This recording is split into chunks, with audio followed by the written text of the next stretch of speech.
Hold on. Yes.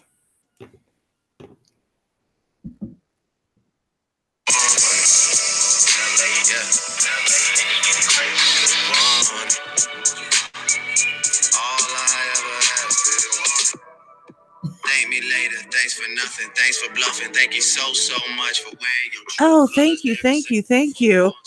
Thank you, Roger Federer and Drake. Yep, we hitting 100. We're truly perfect now. We're extra perfect because we're 100. I know, 1 plus 2 digits. That's it. No. That's it. We don't want to Your move from this spot ever until next week. When will your fave? I know. Oh. Never, bitches, never. But before I even say good evening and good day and good night and good night, I'm just putting a word out there to Fed fans. I feel a sneaky feeling that you're all about to put out charts and graphs. Don't do it. Don't do it. Don't. Let it go. Let it go. We're already there. They can't get up this hill, okay? Let it go. Let someone else do the chart work for you, okay? But anyway, good day, good evening, good night, ladies. We are here in March. We've survived Black History Month. Ooh, yes. And barely. I know, that's an accomplishment. I think we should give ourselves a round of applause. Plus 3 extra months in the year for Black History for Month. Jesus. But we survived. It was rough. It was tough. But we're here. So, ladies, how are you all doing? Let me introduce my co-hostesses with the mostesses. We have Andreen from Solely Tennis Travels, who I believe is where she pays rent. Yes. Right? Yes, I am. Okay. How are you doing, girl? I'm doing well. I'm really doing well. I would say introduce you to Janina, but she has us on a strict time clock, so we ain't got time to talk to her. Yeah, skip that. Go ahead. Go. How are you doing, lady from far in Ohio? How are you Great. doing? Thanks for asking. Move on. That's the way we like it. And of course, you have the homosexual of the podcast reels here. So great. Okay.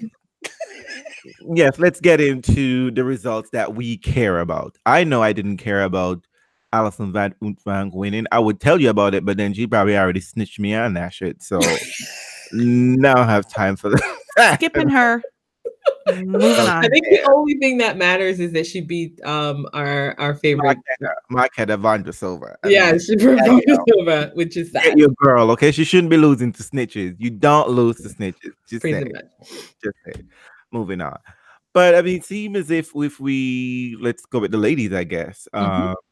It was a nice week, 2 weeks, I think, for the Swiss ladies. Belinda Bencic is on a roll, I guess, at least in Dubai. She just was snatching these top 10 wigs. Great. She was like Nick. She was disciplined. How was she disrespectful? Which one? I mean, I don't know. I like the disrespect she showed to those rankings. I know, right? I mean, winning covers a multitude of sins. That's all I've been saying for the longest while. So listen, she was snatching wigs and making weaves. Do you know what? It was so good though. It was so good to see her because it's like I was starting to get really uncomfortable that she was only going to do well at Hopman Cup. And then boom, she takes out Sabalenka, Halep, Svitolina, and our favorite Petra in the final. Oh, she's like, bitch, look at me. Look at me. Did you guys get to watch? I mean, I'm so sad. I think I was traveling. I didn't get to see it. I didn't watch it. I did watch. She was very consistent. And you know, Petra had that match on her racket. She was Did she? You know. And I would Belinda, just wait, girl. Just wait. Petra took that second set 6-1 a breadstick. I was like, Belinda, wait, because you know Petra don't do gray areas, right? It's either she's missing by a country mile or she's in by fine margin.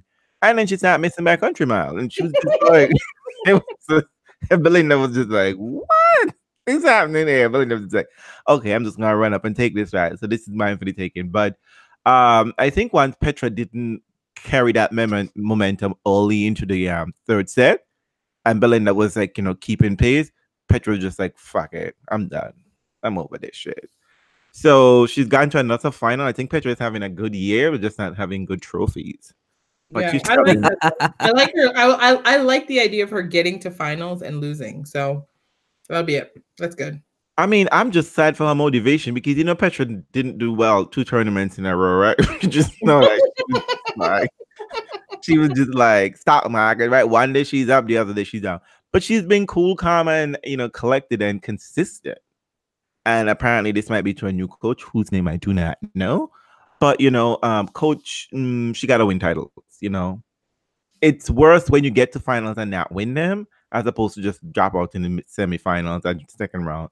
We can accept that. But if you get into finals, you're almost there, and you need to get over that hump. Okay, so fix that, Petra, and we will care. At least I know I would, but until then. But continuing on the Swiss beat, we got I can't pronounce her first name, but Golubic, she beat Brady in the Indian Wells tune-up. So the Swiss has been having a good 2 weeks. I mean, yeah, they're ready to feel whatever. Here comes they're ready to feel the Olympic team. That's what they're ready for. They're ready for the Olympics.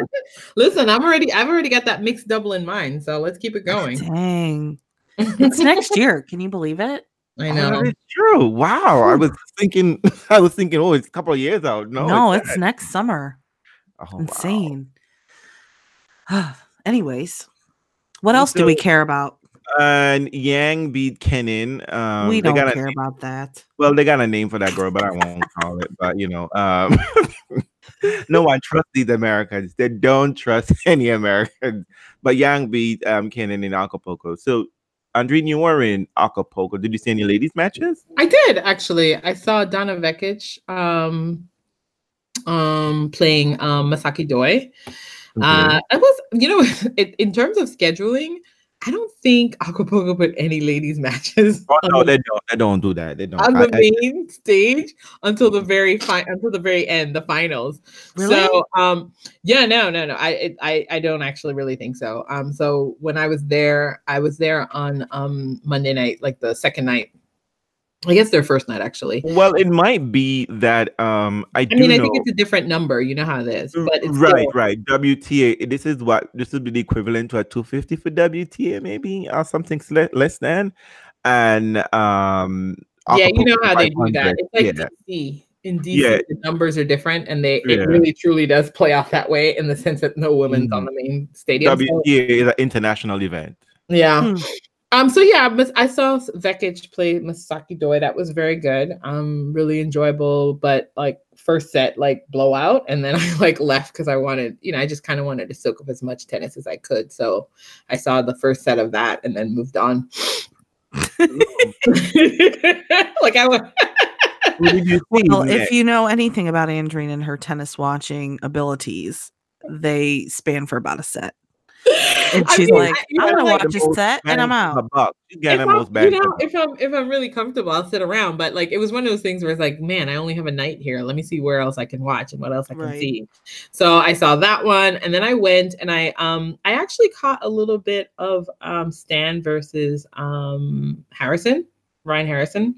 Instead of that, they were dressed alike, so it was really confusing to see who I was cheering for, but I really wasn't cheering for anyone. So I was just looking for some good tennis. And you were just there for one night, and that's what you got. Ooh, I know, right? I know. Listen, I know it's the best you could do, right? And then is that the tennis equivalent to being food poisoning on your vacation? Is that what that is?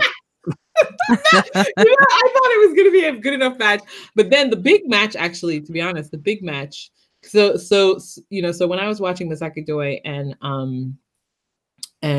Donna, I was like, oh, okay, it's a modest crowd. And then I went back to the second stadium to try to catch the doubles match because I was like, oh, I really want to see the Zverev brothers doubles. I ran over to that space. I was like, oh, this is what it's like when it's crowded. Could not get in to save my life. When you stand on the side and watch up as you wait by the railings to let somebody leave, nobody left the entire first set. Whoa. Nobody. So That's I stood up the whole time. And it was hard to know whether it was because of the Zverev brothers, which I think it kind of was, but they were playing one Mexican guy and an American. And there was like a whole like Mexico chant. So I think they were actually there for a combination. I mean, you know what, Andreen, you're in timeout. They're in Mexico, and you're like, maybe they're there for the Zverev brothers. You know what it is? It's so funny because this is like me. This is like my bias, right? I'm there to see the brothers because I was like, yes, say that. Exactly. This is my assumption. But then I get there and I hear, "Vamos, Misha, vamos, Alex." Those are thoughts. Oh my God. Those are thoughts. They don't really count. No, so there was like definitely like an Alex energy because of course there are lots of teenage girls and lots of teenage boys, and Alex does attract both of those, you know. So I couldn't really tell, but then midway through the match, they were winning, the Zverev brothers, and the crowd was excited. But then any chance the American and the Mexican had a chance to win, they were like, "Mexico, Mexico." I was like, okay, all right. So I put up a wall. Did he? To be honest, the American player was really solid, and it was a black guy, and he was really, really good. But unfortunately, anytime there was like an open court, his partner would dump it right in the bottom of the net. There is a wall here. There's a wall. I know, like he had a figurative wall. But it was interesting because like similar to what was happening to Alex throughout the week, I think he was really struggling with his serve, double faulting. And so they would have so many breakpoint chances based on Alex's double fault, and it just couldn't get it over the hump. It could have been like a fun 3-setter. Give him the side eye because they're working on that. They're working on that partnership, right? They're really working on that. Oh my God! The brothers won an Olympic medal. For sure. That's what that's about. Yeah. Because that's a struggle. That relationship on hold is a struggle. Or like Alex is like, I need to make sure Misha can feed his kids, so I want to get him to the World Tour finals. I mean, like, there have been a lot of tennis siblings on the tour, but very few are successful in doubles beyond, I can think of the Williams sisters and the Bryant brothers. Because that is a tough thing. Because you should see Aga and have they ever played? They have. Oh, they had to end that. Is it ugly? They had to end that. Man. Oh my God. It doesn't work out. I mean, like, I don't know if it's like mommy daddy issues come out. Think about it. But you don't always want to hang around your sibling in this aspect, right? Yeah. Can I continue my brief review? Yes. Acapulco is a good tournament. I have to say, like, initially I was a little bit fussed in a certain way about it.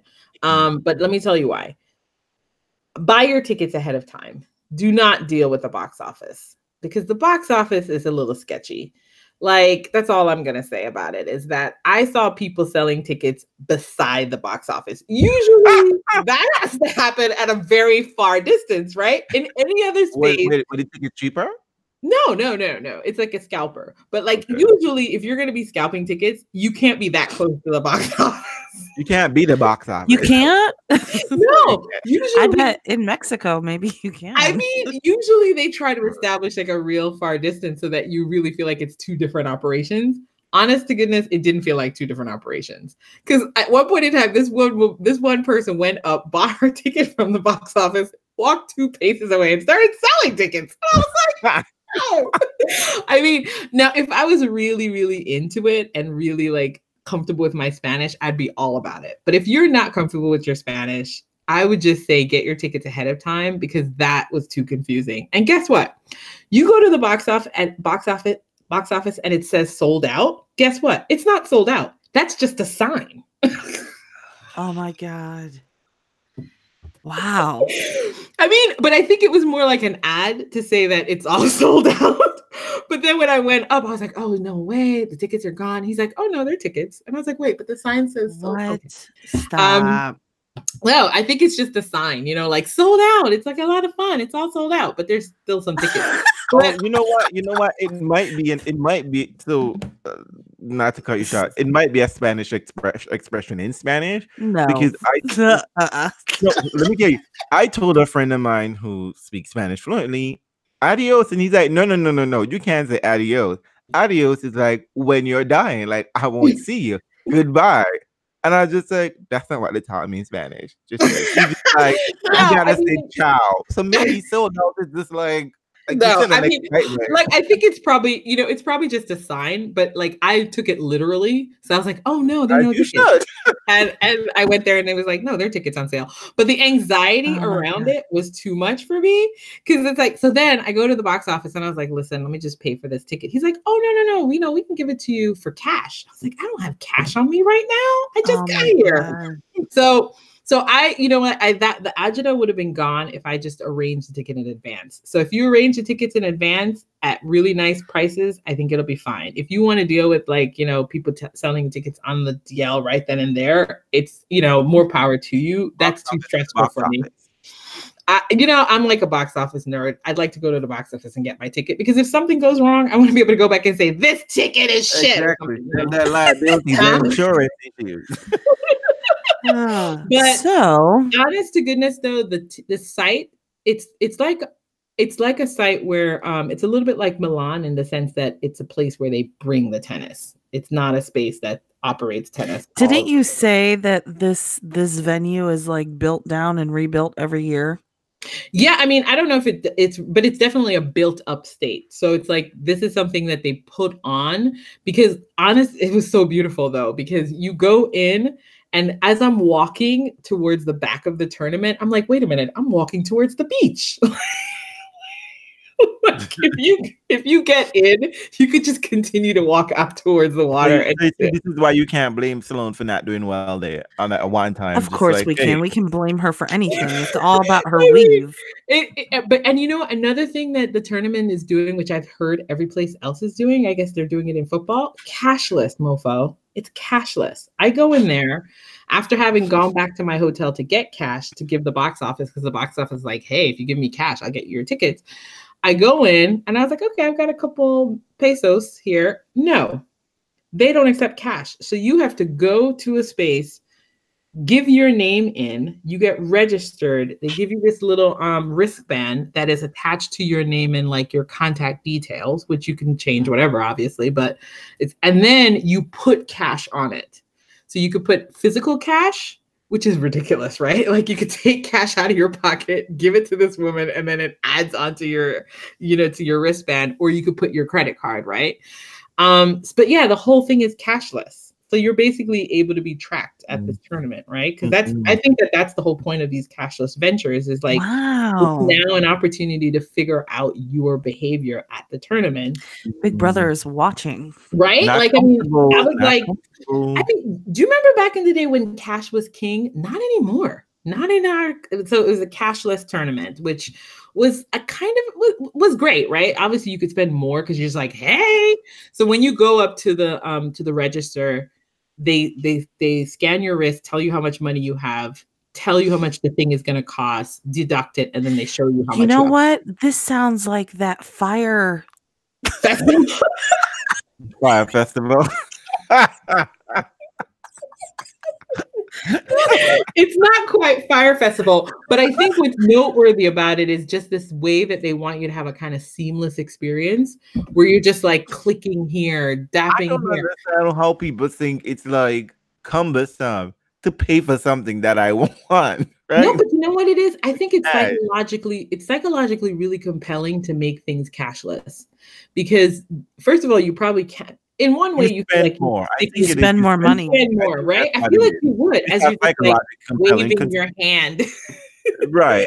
You totally spend more because you don't see what's leaving. Yeah. When you're doling out cash, you're like, oh, when I started the day, I had way more money than this. Shit, I need to slow down, right? I mean, that's exactly what it's about. Their system is a little bit better. I mean, their system helps you a little bit because they always sort of let you know how much cash you're playing with. Because even if you do a credit card, they ask you how much money you want to put on it. Whereas at the US, something with a credit card, they everything has to be paid by the wristband. Yep. You can't use credit card. You can't use cash. Isn't that funny? Like if you're going to use credit card, you still have to transfer it onto the wristband. That is insane. That is some real Fire Festival shit. Y'all better watch But out. I mean, you know, so it's interesting. Check your card. Make sure that it isn't all over the black web or dark web, whatever the hell it's called. It is sort of, I mean, what is nice is that they do allow you to use cash and give it to them. Like at the US Open, like they give you the blue wristband. That one is a kicker, because that's just connected to your American Express card. That one is deadly because you just wave it and you just that's the deadlier one, I think. Drinks on Andreen. You know what I do? I just hang with people who has one of those wristbands. But anyway, so it was, but the other reason why maybe Sloan doesn't do well there, I tell you though, guys, it is muggy and hot. It's like DC. It's really sticky.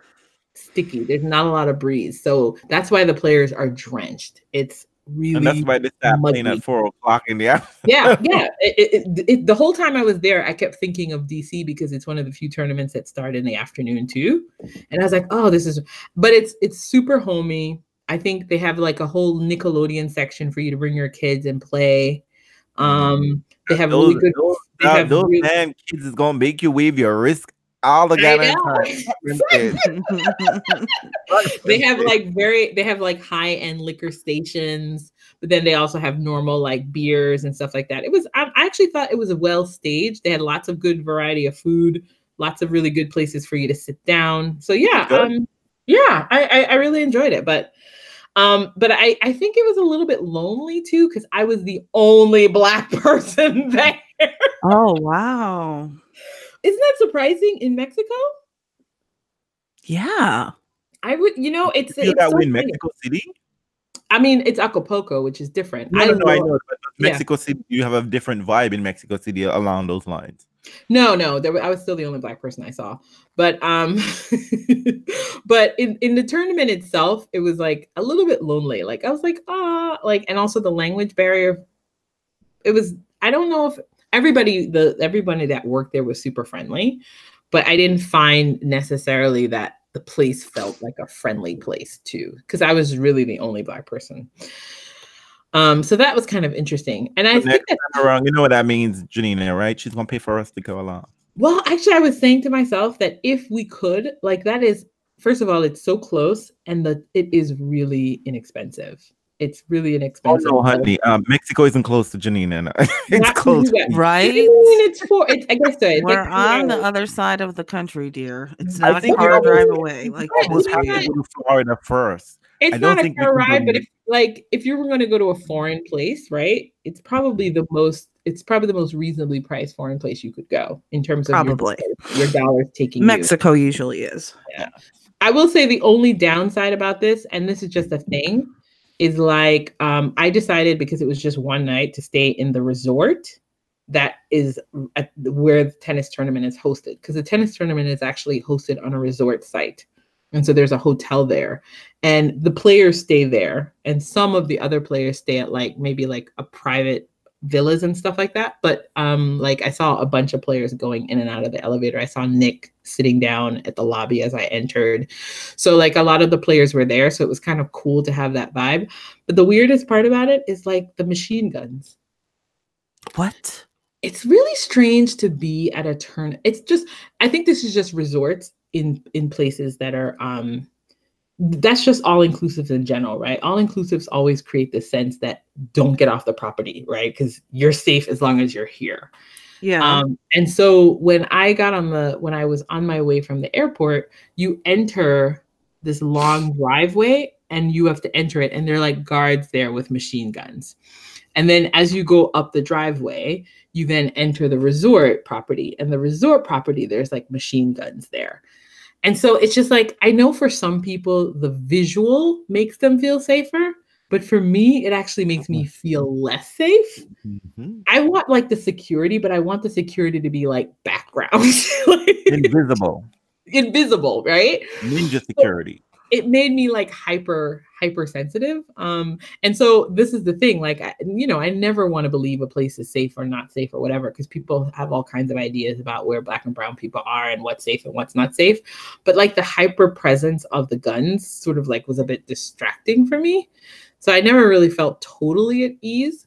but it was super easy to stay at the resort because I literally just got out of the resort, turned right, and walked for 5 to 10 minutes and was at the tournament, and then like entered. And the guards, of course, were also by the tournament site too.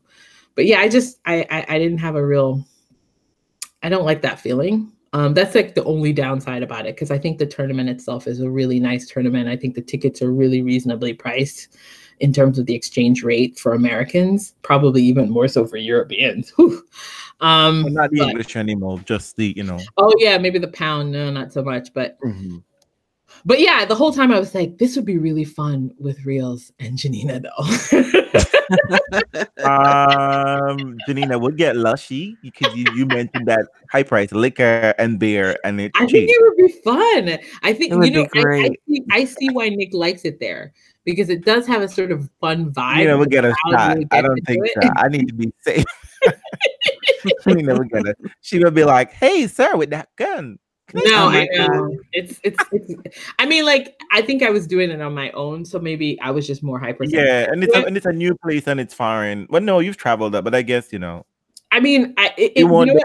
If you're only there for a day, that too might be the issue. It was like a stark contrast to Mexico City, which I'd been in for like 4 days previous. Right. It was like so laid back and was a different vibe.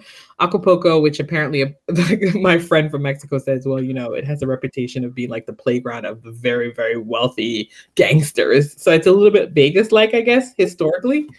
And I was like, Love Boat didn't tell me all of that, right? Because that's where Love Boat always went, right? Oh my God. You ever notice they never go off island though? That is true. That is true. You're right. So Acapulco is cheap. It has a fun vibe, and it also has guns. It also has a little bit of guns, which some people might feel like make them feel real safe. So yeah, I don't feel that that's okay. But you know what? I've learned over the years that that's actually quite common in foreign countries. Yeah, I know, because I remember when I was I remember a couple years ago when I was walking around Paris, like our military, like it's interesting when the military walks around in cities. Mm-hmm. It's noteworthy in the US when the military is walking around for us.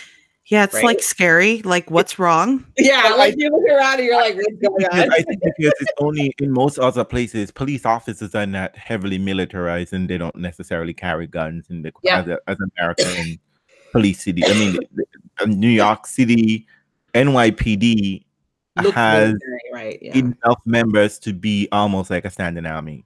Yeah, it's true. So yeah, it's weird. You know, but it's not unique to Mexico. I get jumpy whenever I see anything that's slightly militarized. So that's me in general. So when it's on a vacation, it's even worse for me. But you've never seen that near a tennis. You know, I mean, I think that's increasingly. I bet in Paris you do. Yeah, I mean, at the U.S. Open there is, but it's not as hyper visual as it. I think there. Yeah, I think you're seeing it more and more. I think there's like a gentle insistence. I think to let people know that this is a safe space for fans, right? Because sporting arenas are often targeted. So I think I've been seeing more and more of that at different. I saw that at the U.S. Open for sure. But I felt they were outside though.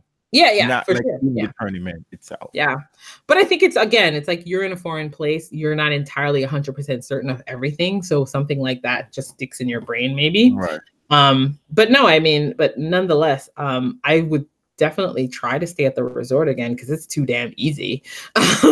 Yeah, I stumble out at midnight and walk down the street. So.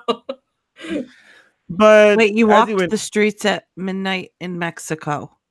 Well, from the tournament, right? From the tournament itself, it's just it's like a 5-10 minute. See, my bias is showing right now, and I'm a little bit ashamed of it, but it's totally showing. Once you're afraid of being kidnapped, just go for the whole hog thing. Just go right No. I mean, no, it was super convenient, but I think part of it too is like I really like to it's a space where I wasn't with anyone that I knew, and usually when I go to places, I usually know people there, and so I get up with tennis people. That's true. So maybe that's and I also discover the space, so I get it in contrast to people's ideas. So when someone's like Mexico City is horrible, and I'm like, but I hung out in Mexico City and it's fabulous and it was great. I didn't have that contrast in Acapulco, so Acapulco is still sort of very foreign in my mind.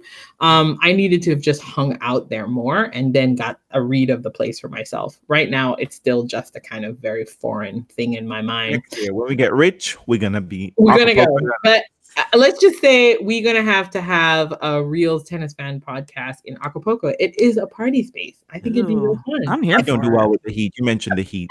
I'm going to be in the resort. Drink the beers. You'll be fine. Let's do it. So, let's do a room. All of us in one room. Get ready, fans. Get ready for the GoFundMe. It's coming. Oh, Acapulco. Rendezvous in Acapulco next year. Let's do it. We raise enough money. One of you can come with us. Nick says he's going back for sure. Hey, okay. And I'm sure he'll have lots of time because he's not good at defending titles, so he'll have time for us. Oh my God! Wow. I mean, he might get done like Sloan in the first 2 days. So let's talk about Mr. Kyrgios. Yeah. Let's talk about what he did and how he just pissed people off and how fucking fantastic it was. He does all the time. Oh my God! I love it. He was pissed. Do you know what's so interesting about it? Like, he's pissing people off, doing everything that they said that they wanted him to do, which was right. How does this work? You know, those people need to say what they really want to say, right? But they're not honest. They're not honest at all. I mean, like, it is just. I was confused. He's winning, and yet people are still pissed. Oh, I don't like the way he's winning. He hits those awkward trick shots. Oh, bitch, please. I mean, meanwhile, last week we were mad at Sisyphus when Sisyphus said some shit like, "Oh, he's tricky. He was tricking me, but I wasn't fooled." But just like, right? Girl, why? They're like, "This is stupid." Like, who says that? Like, who really comes out and says I think that we just really have to decide whether or not you like him and stick with it, because I am so sick of the wishy-washy, flip-flopping double standard that comes along with Nick Kyrgios. Listen, he is great for tennis. Whatever that means for you, you can find a place for him to be good. If he gives you something to be mad about, well, he's evoking some emotion, because everybody's not doing that. If you like him because you enjoy his tennis, he's doing something that you don't see often. He plays a brand of tennis that it looks unconventional. These shots, I'm like, what the fuck is that? And I say it, but I like it. And you know what else? Listen, let's be real shallow here for a minute. He is good looking, and that helps. That helps. He comes with a fresh haircut every day. Haircut, eyebrows down. I think it's psycho, but it's okay. You don't know if he is going to show up in holy tights or pink socks. Every day is an adventure. And then this motherfucker finally wins. Like, he beats your faves. He totally does it. And he's like, booyah, bitches, I beat you. Wins the trophy. Barely cracks a smile. He's like, where's the beer? Take this fucking hat off of me. I mean, I love that shit. He is the bad boy Novak wishes he could be. I know. And you know what? He doesn't gloat about beating these big guys. He doesn't gloat. He did. He did say that he could smell blood in the water anytime he plays Rafa. He's like taking up for that. I mean, I think most people can. I wish most people can see that, because there were so many times Rafa looked vulnerable and they just let him off the hook. They always you have to have the mentality to believe that you could take it to Rafa, because half the time you are, and then you take the brakes off. Then you realize, oh my God, and Rafa come out just like, it was not easy. It wasn't easy. No, but I think Janina has a fair point. I mean, listen, I like Nick. I don't agree with everything he does, but my big thing is he's not a villain. Like, I just don't understand the idea that Nick is a villain, because there are real villains. There's a difference between villain and being understand the reason why Nick is a villain. A villain is not a bad. No. A villain is not a bad boy. He's a bad boy. He's not a villain. Yeah, but people want to make him be the villain, because you know why? Because they're ignorant and they don't know the difference between the two. Well, I mean, I think we're letting them off of the hook, because here's the thing: they can barely point to something substantial to say, this is why I don't like Nick. All right, it's respect for the game. It's respect for the game. They can't point to something disrespectful, right? Meanwhile, every time you see Sisyphus, you don't even know if he's gonna have a crazy meltdown on the court. He gets a pass. And right? he's going to be snatching Right. things from ball kids. Because one of the things they try to point to with Nick is on-court antics. Nick didn't break anything. He hasn't punched anyone. And that situation when he pointed out with Stanley, yes, he might be talking locker room secret, but the problem was the secret was the problem, not him talking the secret. The secret was the bigger problem out here. But nobody mentioned that, right? They let that go. And I still, for me, I'm going to say, I mean, like, people might not agree. Y'all are being racist because y'all can't point to anything substantial to say that he is disrespectful for the game. Because look, he pointed out, he said, look who's showing up here, right? And I'm not good for the game. Crowds came to watch Nick. So you're saying the crowd people don't know what they're like? I mean, come on. I mean, I think the thing that people have to understand is that crowd response. I mean, who knows? Maybe crowds have always done this, right? People respond to things that fascinate them, repel them, aggravate them, annoy them, all of those things. At least you're having a response, as Janina says. Yes. And so you might be hating him, but you're still showing up to hate on him. Exactly. Like, you know what? You're not apathetic. let this motherfucker stay healthy and keep beating your faves. You know who's going to be selling tickets? Well, I mean, or you know what? Or the other thing is, or let him not. Like, I think the thing that has pissed people off is that they've recognized that Nick is box office. And because he's inconsistent, they're annoyed about that too. Because they know they don't have any other box office stars. Even the ones that show it week in and week out, they don't have it. Right? You know, they try as best as you can. There were more people engaged with Nick than with Saschia.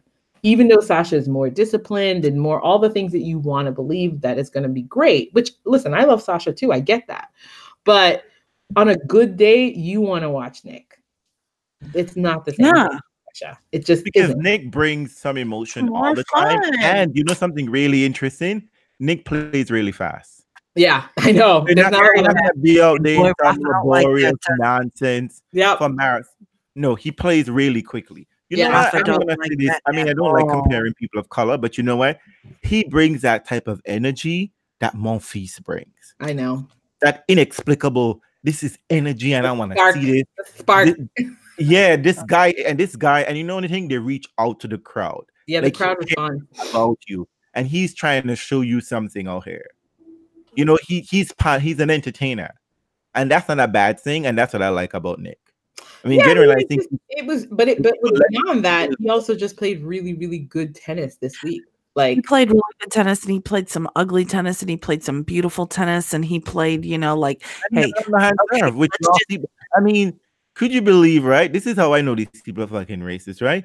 They made a big deal about Nick being disrespectful for this underhand serve, right? Disrespectful. No, the thing didn't go in. But they lost their fucking mind over this shit. But like, I think people said it wasn't the underhand serve, right? I think people said it was like... they hated that underhand serve. How dare you? But it's a good strategy. But you know what, though? You know what? I did hear somebody say that, one of the commentators say on TV, they're like, I don't understand what the uproar is about. More people should actually try it against Rafa because he stands so far behind the baseline, and look at him scramble to get up there. Was he pissed? Hell yeah, he was pissed because he looked like an idiot. You know, like, holy shit. The same thing with, it's so interesting because it was the exact same thing that happened with the saber. Do you know when people were offended by the saber? It was an effective tactic, and it was a different kind of offense because that was Federer. But you know, but they were still offended. Like, that's what's interesting about it. They were, even though it was Federer, they were offended. Djokovic's coach talked about it being offensive. Other people talked about it being offensive. So combine that with, you know, with a Nick personality, it's crazy. Because the funny thing is, remember, Nick adopted the saber because he said it was great. Like, it was a nice change up. You know? But this happened at the US Open many years ago. I think just when Maria was doping, I was in the swing of it. She was playing, I think it's Agnes Savaya, I think. It might have been Agnieszka at the US Open. And the player realized, oh, this girl ain't gonna serve well. So when she missed her first serve, step in. Yep. And you might draw that double fault. She certainly ain't gonna try to hit. Yeah, someone thought it was disrespectful. And what's his name? Jim Courier lost his fucking mind This is disrespectful. How does she? And I'm just like, but she isn't breaking any rule, and it is a strategy. You know, and it's one of these things. That time when I think, what's her name? Ivanovic. I seen Ivanovic too many times on my timeline. What Ivanovic did was like she waited when Maria's about to serve the second serve and took a clear step in. Just made sure she saw her making the step in. And Maria lost. Like, people, I don't know what kind of battles y'all fight, but y'all can't expect your enemies to lay down and die for y'all to stab them. That is just crazy. That was a dumb one, though. It's great. I mean, it worked. I mean, obviously, you know, the thing that's really important about playing Rafa is that you cannot let him get comfortable. And I think that's what's really nice about Nick is that he recognizes that half of the battle with Rafa is messing with his rhythm.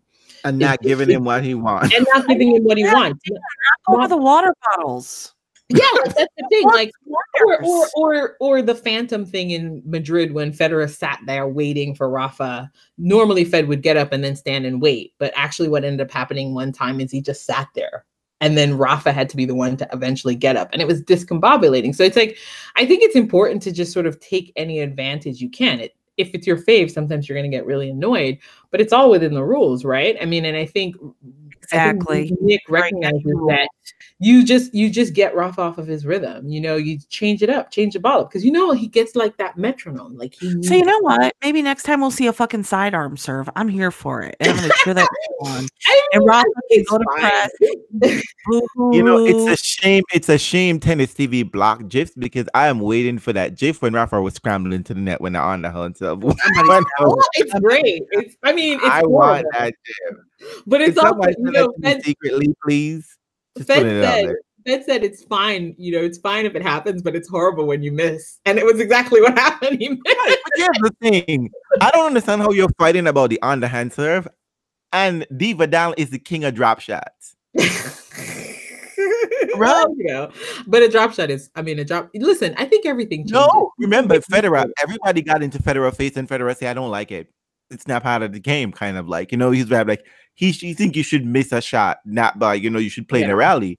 Yeah. Why the fuck should I do that? Yeah. And then he realized that's being stupid. I know. Why waste the energy? Even Serena trying drop shots, and you could see that shit from a mile away. Like, no.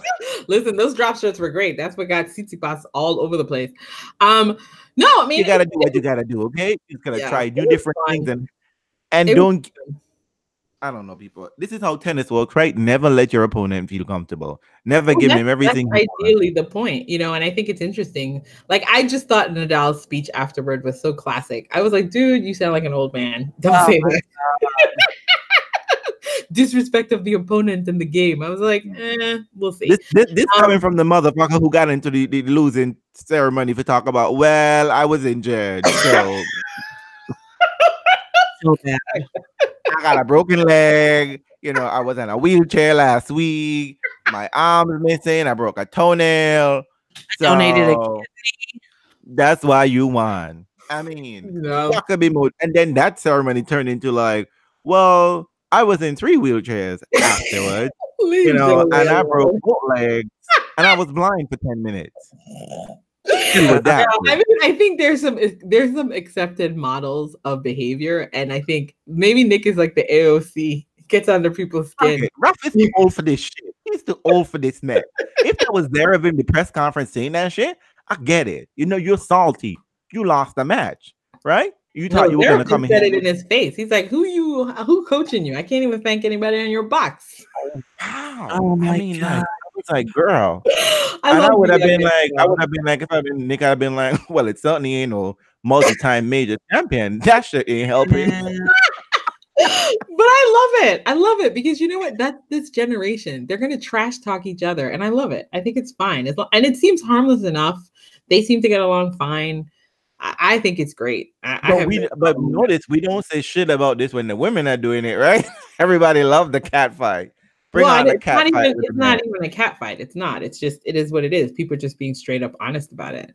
Listen, it's a new brand. It's a new brand of ATP Tour. And I love it. Okay, Rafa, just stop with the shit. Okay, it can't be you. Rafa. Other people were doing the same thing, so we know it's not just him.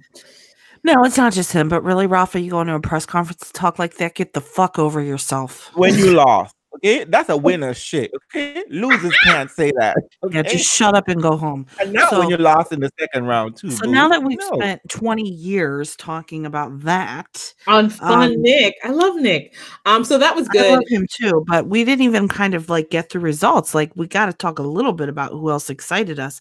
You know, Felix doing very, very well. It's nice to see another young brown boy doing well. I just wish he was American, but hey, we'll claim him. It's fine. If you were American, we can trust him. So it's good he's Canadian. I just feel like I want him to be mine. He looks like he's supposed to be mine. He does look like your son. Don't be like those ladies out there, okay? But you know, Felix, I think Felix lost to De Gea twice. Yeah, that's all right. That's all right. It's just exciting to see. No, it's very good to see. It's a good run. I'm excited about it. And it's time, and that's good. He should definitely feel like he belongs here. That he can definitely make a mark. I think he's up to 58 in the 50s. So that's nice even for clay. I mean, it's good to show him. I mean, like, listen, he's good on clay. That's helpful. That's unusual too. For not American for a while now. Do you know who's not doing well on clay? Dominique Thiem. Maybe he's resting his shot. You know, maybe he's just like, I shot my shot last year. Let's just wait for the French. But he got a problem. Federer showing up there. So, ooh. Well, I mean, I think the only other person, I mean, I think TFO, I think maybe people in Florida must have been excited after that nice deep run in Aussie land. You probably thought that TFO would come back and defend his title, right? Because didn't he win Del Rey?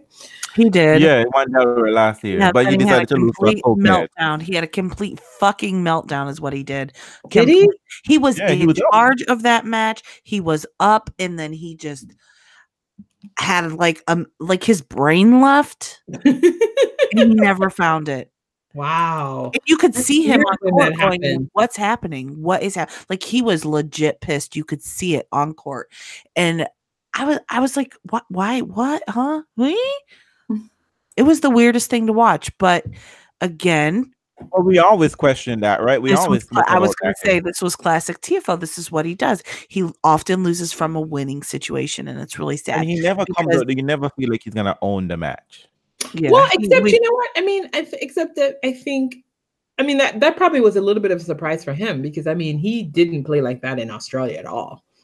He played with so much like. He was so self-possessed there. He played like with belief the whole entire time. I mean, maybe he's a monkey to get off his back because I mean we all dragging to the chitlin circuit for that fit up my cup, man. He's just got it. There's like some mental hurdle there with him that he's sometimes really get over. And you know, I thought maybe Australia would do it, but listen, we all have our demons. Just hopefully he can keep moving forward. Yeah. So I think the only thing that was and so the only person that saved Delray Beach was Alba, yes. Yeah, beating Dan Evans, which was helpful. Because that same Sunday, Tsitsipas beats Kushkin in Marseille. And I was just like, what is this mess, French boys? Why is Tsitsipas winning a title in France? Like, I know. It's so unusual. How much did you love Tsitsipas losing to Federer? I mean, that was all I was there for. I missed the gym on Saturday just so that I could see that happening. So we've got honestly, I'm not even being well, I am being petty. You're being petty. You're always being petty. Don't even try to come I'm petty boots. And I'm telling you, I didn't care about the 100 titles because it's Federer, right? I mean, I've watched all that. I watched him win 99 of them. What's another one? It's a big fucking deal. I cared. And I loved, you know what I loved the best about it? I loved about all the stuff that came out. Like, and then we find out, oh, they've been carrying around that 100 sign for quite some time. Did they? Yeah. Girl, yeah. Too much content came out. Too much content came out. That shit hasn't been. They had like this 4-minute video of all these players on tour talking about how awesome Federer is for getting his 100th win. Well, notice no one actually talks about when it happened. So they recorded that a while ago. I mean, like they've just had all this stuff ready. Like, hey, we know he's going to get there. We just don't know when. So let's be ready, you know? And you know what? Hello, Uniqlo fail. That fucking shirt is not for sale. You know what? Can I just say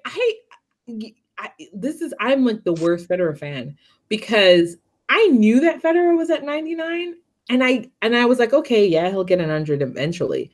But I did not realize how much of a big deal was going to be made about the 100. Well, no one else has ever done it. That's why Jimmy Connors has 109. There's nobody in between. On the men's side, because Martina's gonna come for your ass and be like, no, we're not there. But no one has. But I hadn't thought about it. Yeah, I really hadn't. So when we got to 100 and all the stuff started, like my whole timeline and the sponsors and everything, I was like, oh, I guess this is a big deal.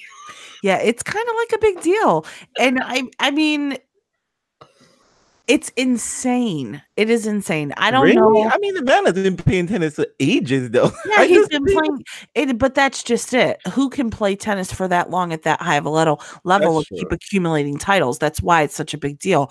I mean, and we take him for granted. We take it for granted. And I was really just there for the Tsitsipas defeat. I know. I don't know that any about the 100. I didn't. I really didn't. I was like you, Andreen. Afterwards, I was just like, I guess I should care, but I was still gloated. Oh my god! I mean, I was there. I was mad. I was mad because I wanted to see how Federer was going to react to Australia, and he reacted beautifully.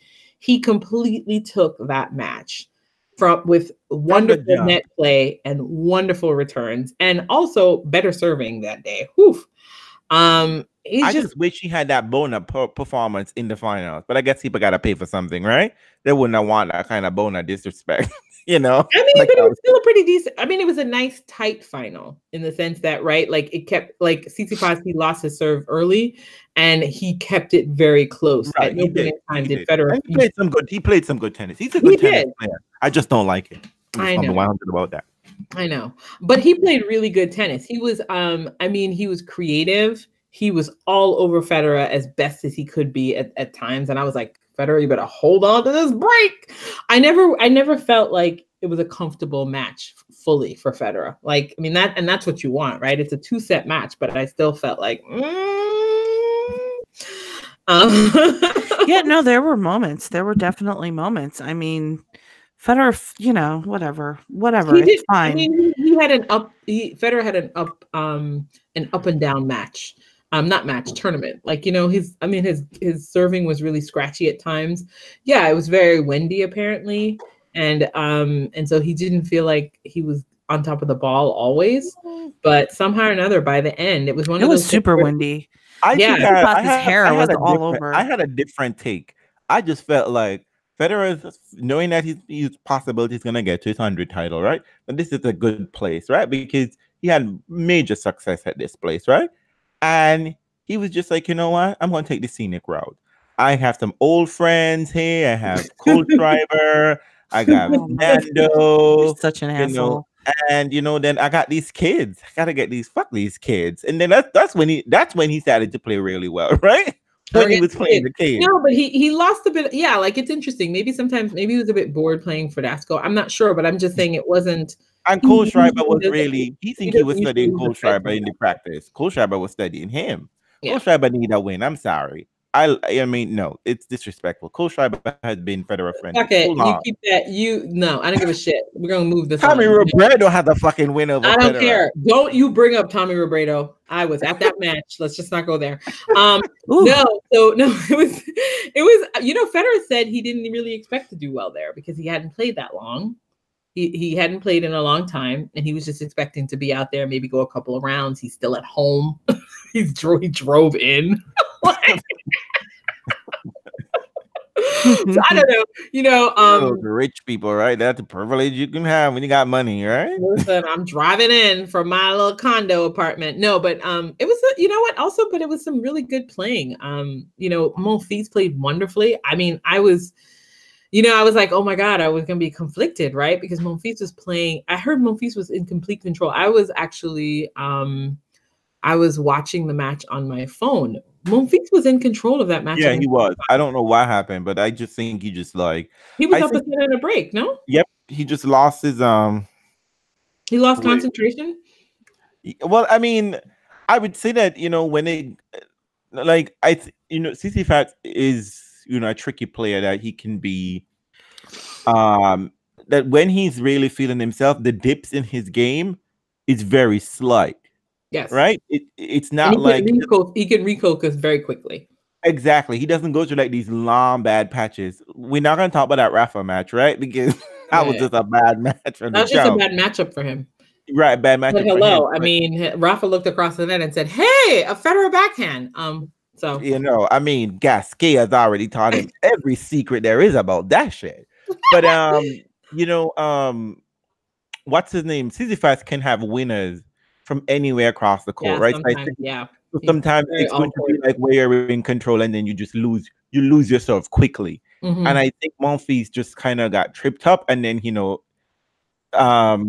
Sisyphus just kept raising his level of the game, and he kind of had the tie break was like 5. He just lost a couple points. He got the early just down the early mini break, and then that shit just started rolling. So, I mean, but I hope that he doesn't think this is I'm excited because he's playing well and he's playing consistently well. Monfils was about to give me Ajita in a final against Federer. Because I know it's coming. I know I'm gonna have to. Once Monfils feels, if Monfils is playing his best, Federer cannot beat him. I know. We know this. We love Federer, but we know it. And you know this, man. We know it. But I would have been happy with that win as well. I wouldn't have mind if Federer if Monfils had denied Federer the 100 title. No, I'm saying no right now because I do believe Monfils has a wonderful season ahead of him. To be honest, I do. Well, you see, this is what I'm saying. Federer losing Dubai is not going to be a problem for me. Federer losing Wimbledon, French Open. I mean, listen, we're not even planning that far ahead. Be a problem. But no, Monfils is going to be a problem for Deb for sure. Deb is going to lose her shit. So I know. Deb is my friend. I'm looking out for my friend. And I think the reason why is that he is healthy. He is seeing a psychologist that's helping him overcome whatever's stopping him from being the amazing winner that he should have been all along. And his body is right. So his body is right. So he needs to get his mind right. So I'm super excited. And as you all heard, full credit was given only to Monfils. Only Monfils. This is a podcast that will only give credit to Monfils for his own development. It is not his girlfriend, because guess what? Monfils has dated other women on this. Oh my God. Who did that? Who did that? No, there have been a couple of, somebody asked him that in a press conference. Can you imagine someone asking that in a press conference? Well, they do it, they do it to women all the time. So I'm not going to feel bad for him about that. Listen, but do better, people. I will, because the race thing is sensitive for me. So I was like, you can ask women that all the time, because that's the BS stuff that always happens. But it doesn't necessarily mean that you can then flip the script and then turn around and ask Monfils. No, I don't think it's right, but I'm not going to feel bad. Fidelina is doing for him. Well, meanwhile, she's not vulturing any of these tournaments that she usually vultures. She's expending a lot of energy, it seems like. No one's asking any questions about that. You notice that, right? Well, because you know what? Listen, Fidelina looks healthy again. Yeah, I think they might be going to dinner. And she's getting to the tail end of these tournaments. And you know what? She was winning before and looking miserable. She's happier now, and she's gonna get. Listen, we know the key for her is to win a slam, right? So the key for her is getting the second week of a slam. That's just the key. The road to success is winning the slam. Spinalina could be good. Spinalina girl, baby steps. Remember, she's the Saschia Vickery of the WTA, right? Oh my God, cut it out. All I want to say though is I just want to make the point that I do believe what's really making the difference for Monfils is really his healthy body and the fact that he's working on his mentality. Because he seems to be enjoying himself. Yeah. There's real lightness there about Monfils, and I really appreciate that. So listen, my biggest dream for Monfils continues to be the same thing. I want him to have a fabulous slam, and I want him to get the cover of a magazine and show everyone that was always what was going to make it work. But I want him to win a slam. I want him to win a slam. I want him to win one. I want him to win like 5, but hey. I mean, listen, I'll take one. My biggest pet peeve is I want Monfils to have the career that Stan has. To be honest. If God was kind, that's the kind of career, that's the kind of thing we would have. But anyway, he's not. Lady. You're absolutely right. Mm-mm. I would say in the annals of tennis theft, no, that's disrespectful. That Stanley has a career that should be Monfils. I That's know that's what's disrespectful about it, but it's horrible. But we'll just forgive God for making it not happen right now. But maybe he'll. It may mean so. Monfils is not yet 37, so he got ways to go. But I still laugh though, because remember when people thought Stan was going to be a big enough deal to bring in people and the crowds? Oh, well, I don't know why they thought that. You told them years ago. Who said that? In those pants? Get out of here. Listen. First of all, there will never be there will. He's always look like he's grumbling. There will never be a Swiss man who will fill seats while Federer is still on tour. Forget it. That's just the reality. Don't do Stan like that.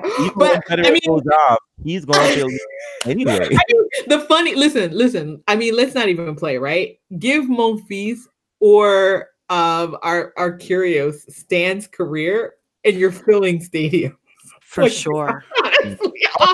For sure. He just need a slam.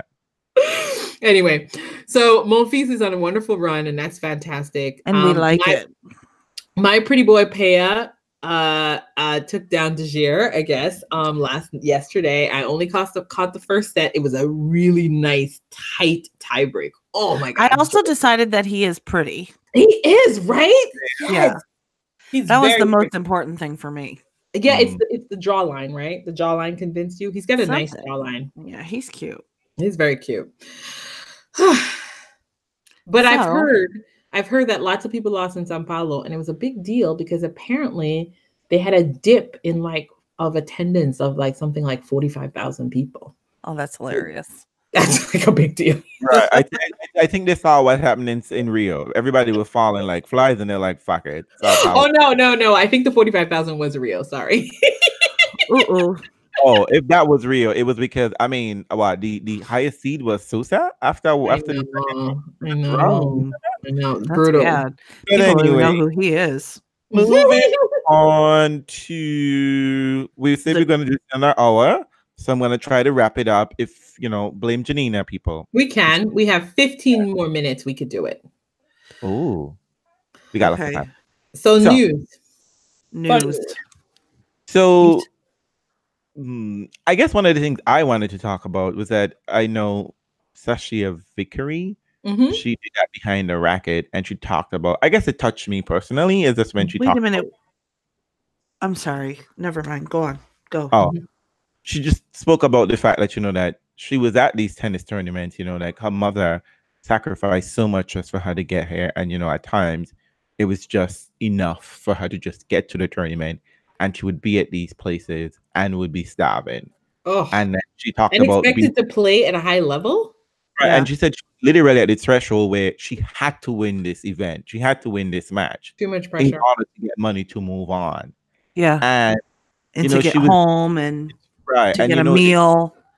That's why tennis. That's why tennis continues to fail in the U.S. Really. It shouldn't be that kind of a situation for a player. Well, we spoke about this on this thing before that, sports in America is a private venture. There are no publicly funded sports anywhere close to being the amateur or professional level. Once you decide to take sports seriously, it's all private venture. Not to say that they're not public, parks, whatever case for me. And she spoke about, she was in this moment, this surreal moment where everyone is saying hello, hi, basically, and she just I'm starving, I am broke, and they can't see that pain. And she, spoke about going to a bathroom and crying. And I just thought, Jesus Christ, this is just, no one should ever have to go through this other thing, especially when you're in a place like this. And whoever thinks ever that this is the life of a professional athlete. Well, I mean, Janina, you've been reading some of those. What is this? The Behind the Racquet? Yeah. Series. It seems to be like a series that's compelling people, huh?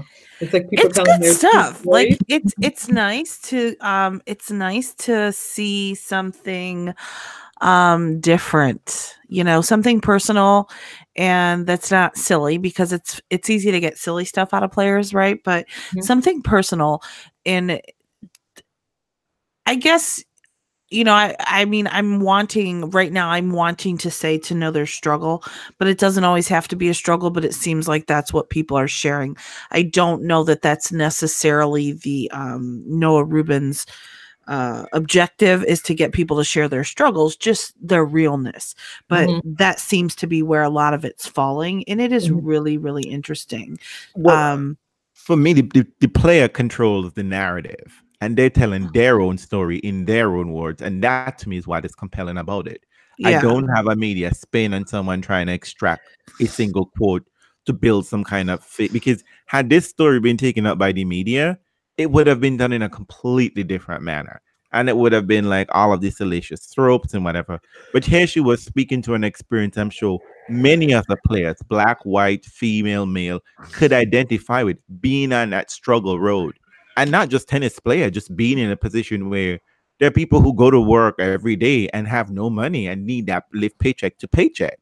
Right. So I thought that was, and particularly interesting for something like tennis, where we imagine pro sport to be easy money in a sort of a way. That's like, oh my God, 2 weeks work and she gets $3 million. But that road to that point is so much.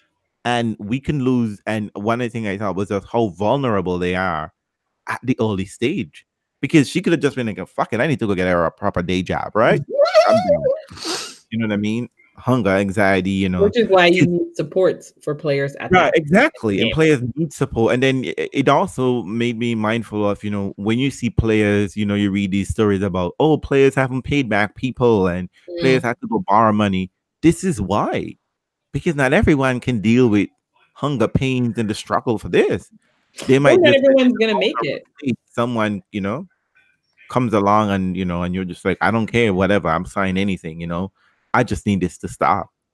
But I'm happy that she's in a better place, hopefully, and that that many other players can get out of that situation. And and WTA, ATP, ITF, y'all need to feed people at these events. God damn it. It's food. It's just some fucking food. Actually, I mean, it is interesting if you think about that. I mean, but we'll have a longer conversation about that, because I think that's all part of that journey, right? How for sure, create a welcoming environment for people so that they can focus on actually playing the sport, not all the other things that might be going on around them in terms of like accommodations, food. Because you talked about that, Janina, food. At the Challenger. Mm-hmm. Yeah.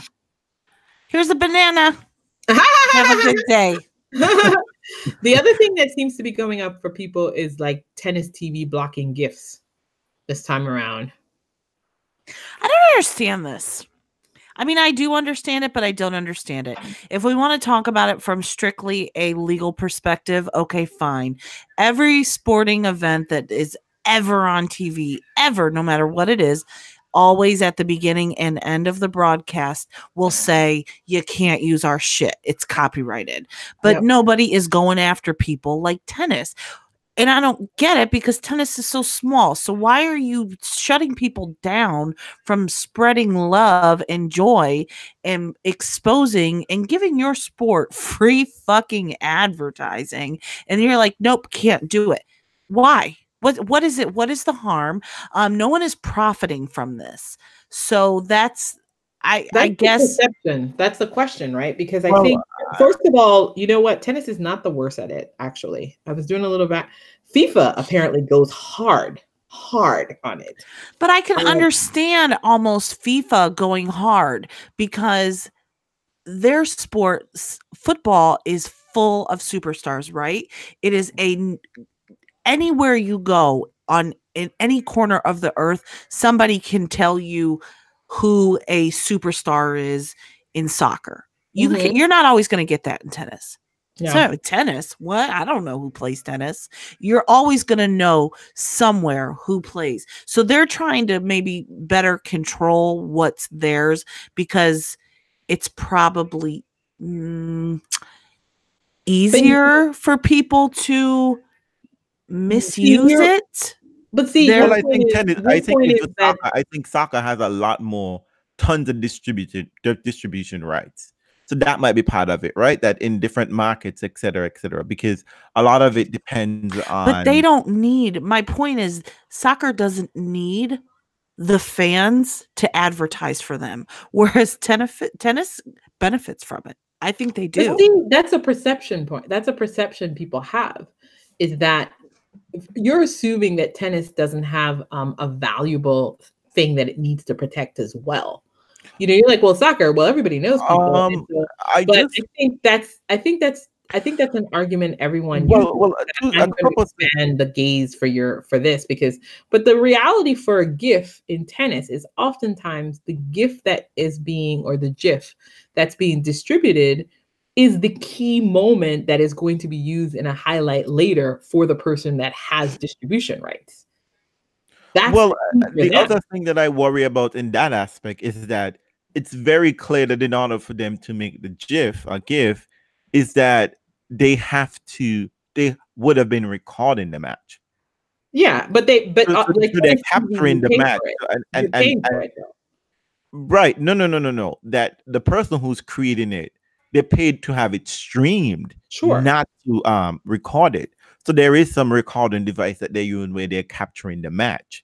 I do know. I mean, you know, I go to the highways and the byways and the shady parts of the internet to get sports.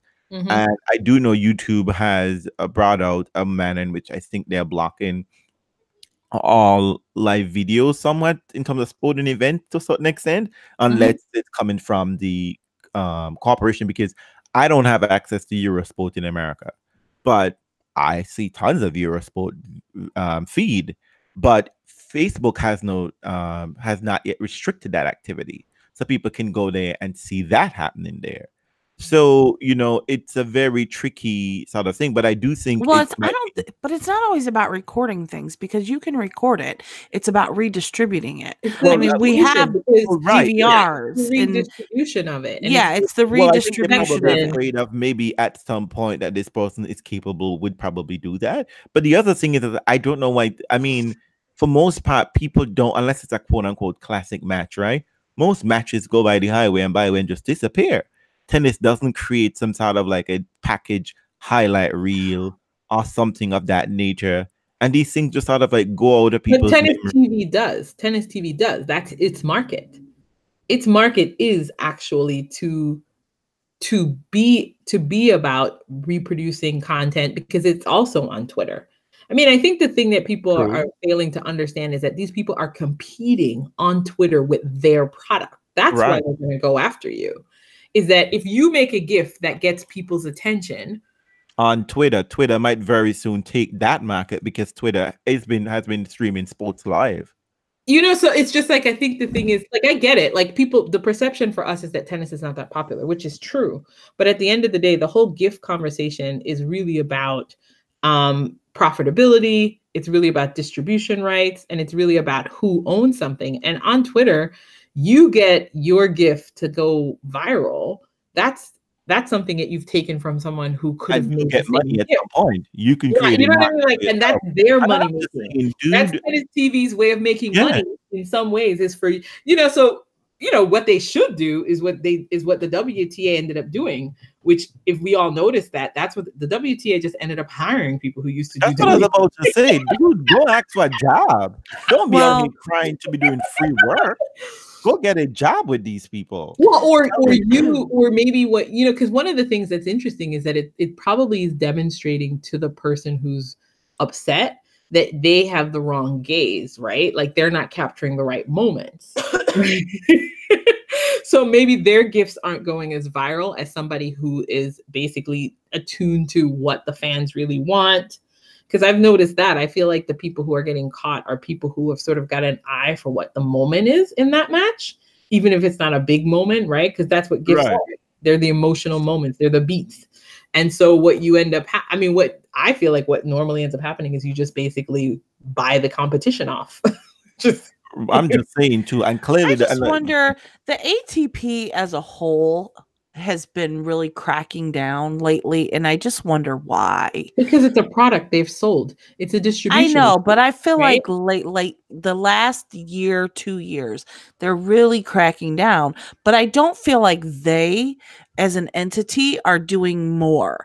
No, they're not. That's what's sad about it, is that if you're going to crack down, then in response, do something. You put should the content out there. Yeah, like you should have like an ATP online that is using GIFs more, because I think part of the thing is GIFs is the language of Twitter. It's the language of the internet. It's not long highlight reels. So I feel like if you're going to crack down on this, then you should adapt what they've been doing. Because clearly this is what people want. Yeah, exactly. So make it work for you.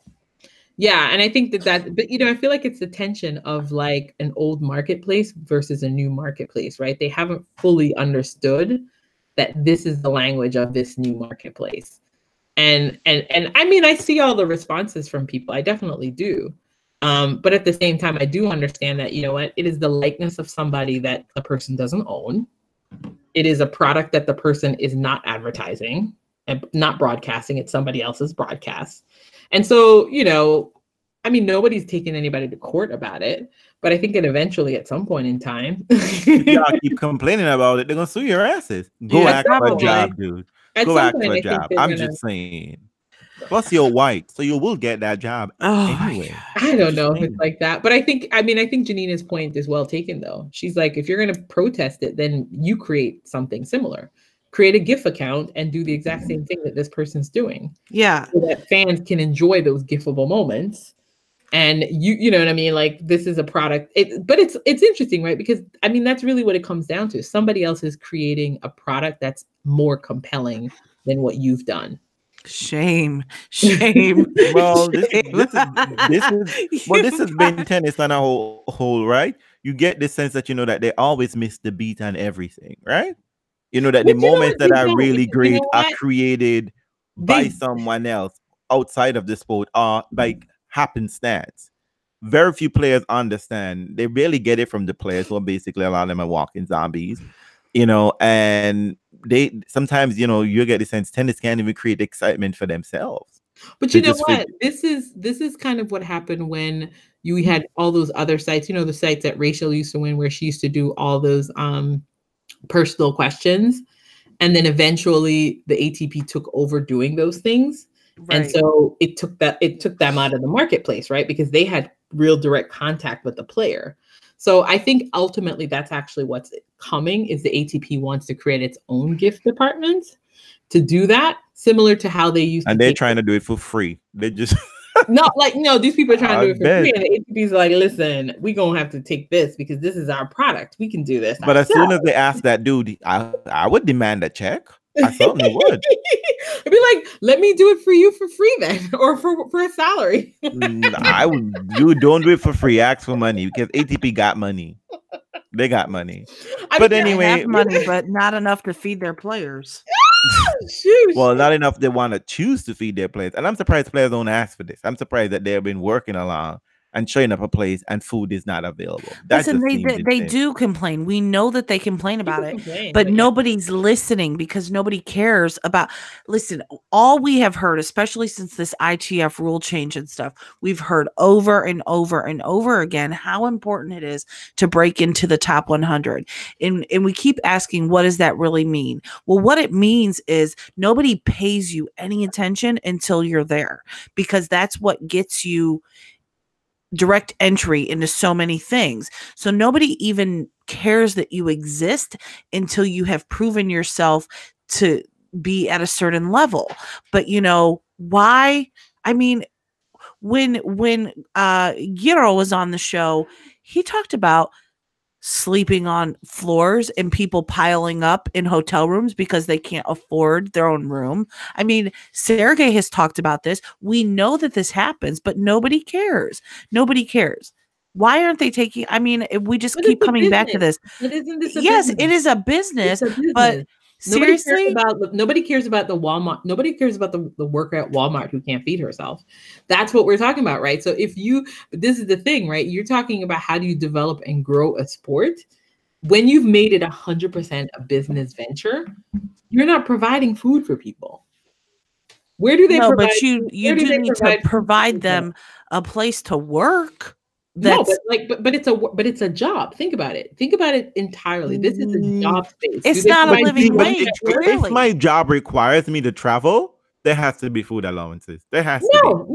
No, it doesn't have to be. But that's why this is not how they've defined this capitalist marketplace. Clearly, you guys are talking about you're kind of talking a blend, right? We're talking about no, but I am trying to think in terms of sport though, because we know that in other sports we take care of people. I feel like the ATP, I mean, maybe I'm wrong. Maybe I'm imagining the fact that I think the ATP has money. Like maybe the ATP has money, but the question is, listen, the ATP has money, but the ATP assumes that the only people who deserve to get that money are the top people who are bringing. Well, you see, we're gonna get back to that problem we're gonna get back to that problem which Andreen said that I have, right?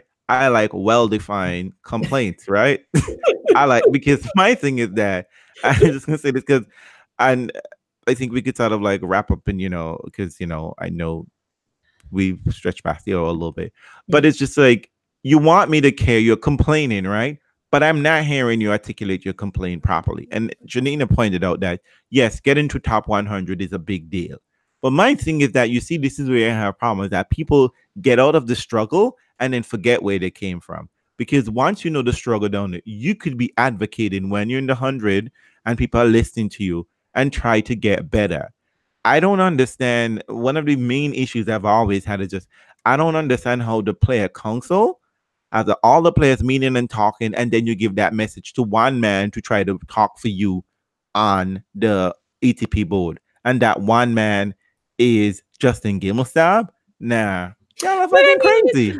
But we're talking about something different. No, but I'm talking about, but this is what I'm talking about. Systematic change isn't going to happen if you don't have a large enough voice in the room. But it has nothing to do with large enough voice. The question is, this is why it falters, because those people don't actually believe in the system you are talking about. You're advocating something that I believe each fair enough. They might not believe. They might say that that's being socialist and problematic, right? No, because they don't want to lose that money. They don't want to share their wealth either. And so my question is, think about, how does one support people who can't afford to feed themselves at their jobs? Well, I just think that you have to at least pay them enough that is going to allow them to do what they need to do to succeed.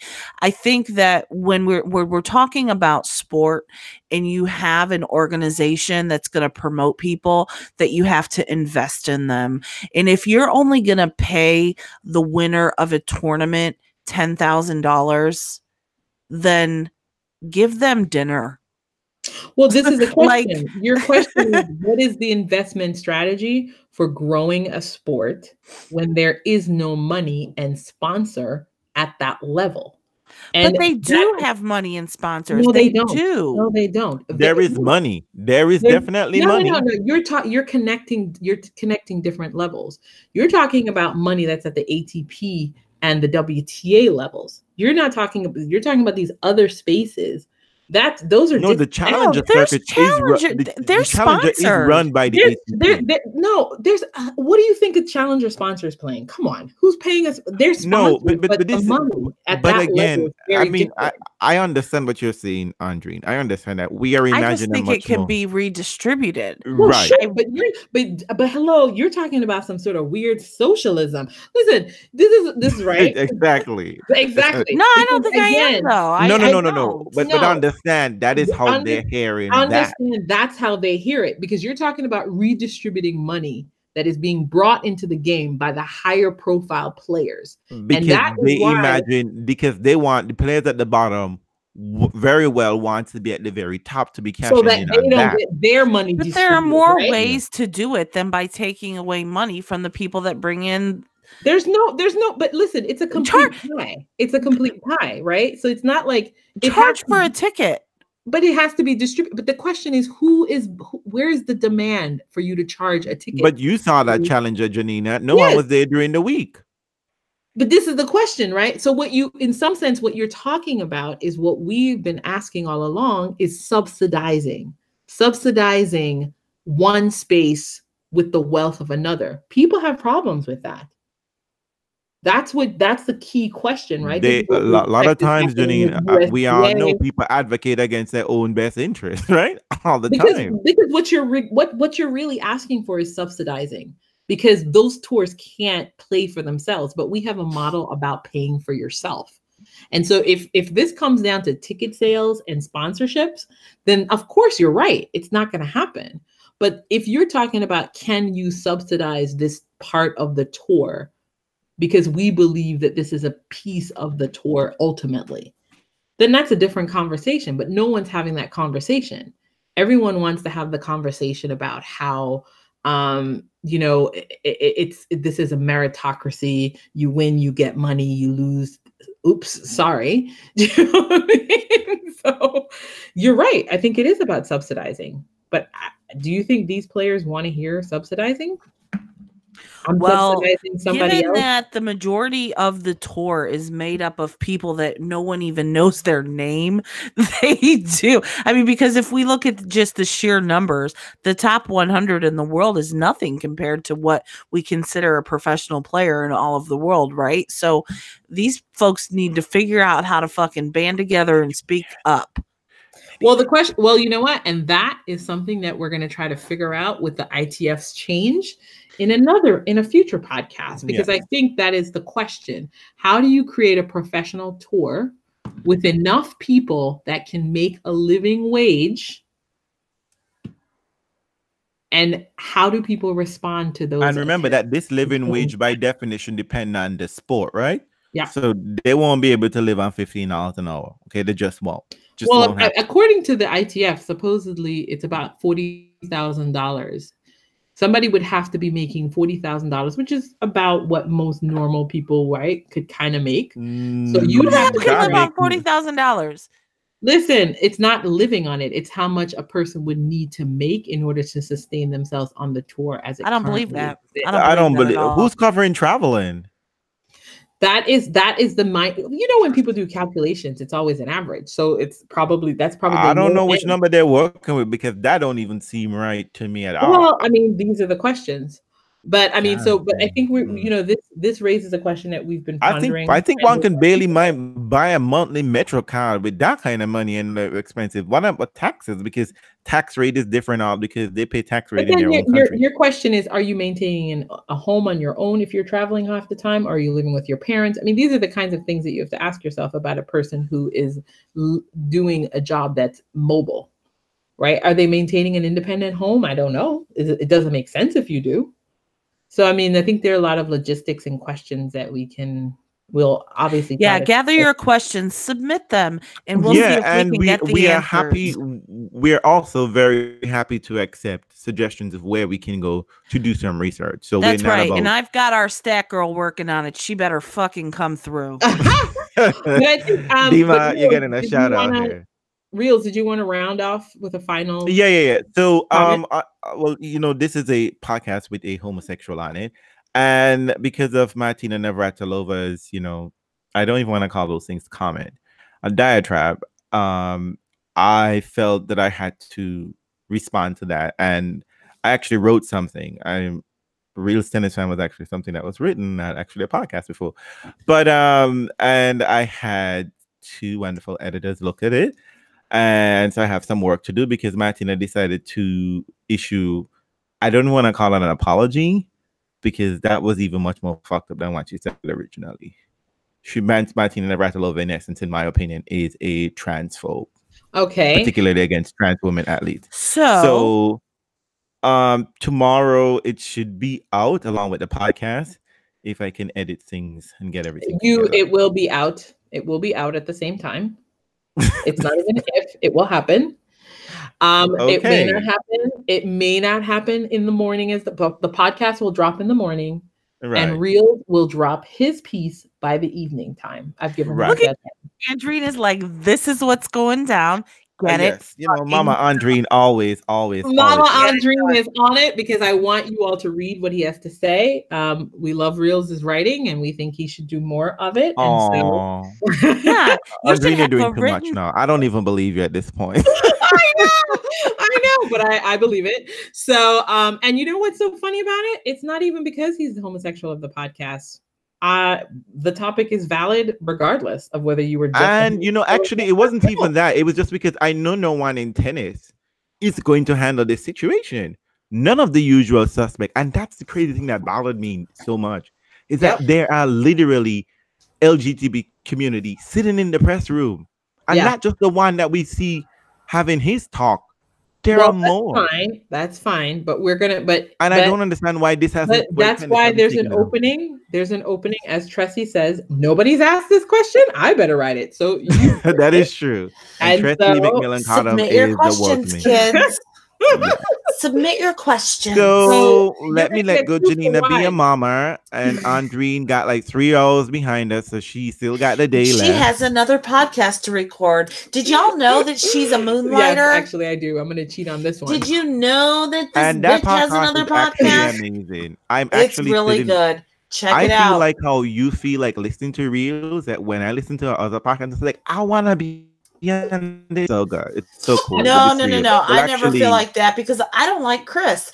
But I'm not Team Jason. Everyone is Team Trish, so it's all good. Chris, every once in a while. Oh my God! But you know what? I'm I forgot. Team Trisha. I even made a surprise appearance on that podcast once. Yes, you did. We've had you on, so it may happen again. So anyway, but we just wanted to let you know that you are getting 2 for the price of 1 this week. You're going to be getting our podcast dropping in the morning as normal, and then you will also have a wonderful Reels tennis post that we'll be talking about. Yeah, and if you didn't feel like there's enough Federer love, we probably would have a live podcast where you can just talk about your 100 greatest moments. Shut up. We are not doing that. Goodbye. Oh, your favorite tournament. We'll make it happen. I will. Yeah, exactly. I mean, we're the Federer podcast. We are the Federer podcast. All right. I mean, like, we're 100. We're perfect. So, ciao. Good evening, everyone. Ciao.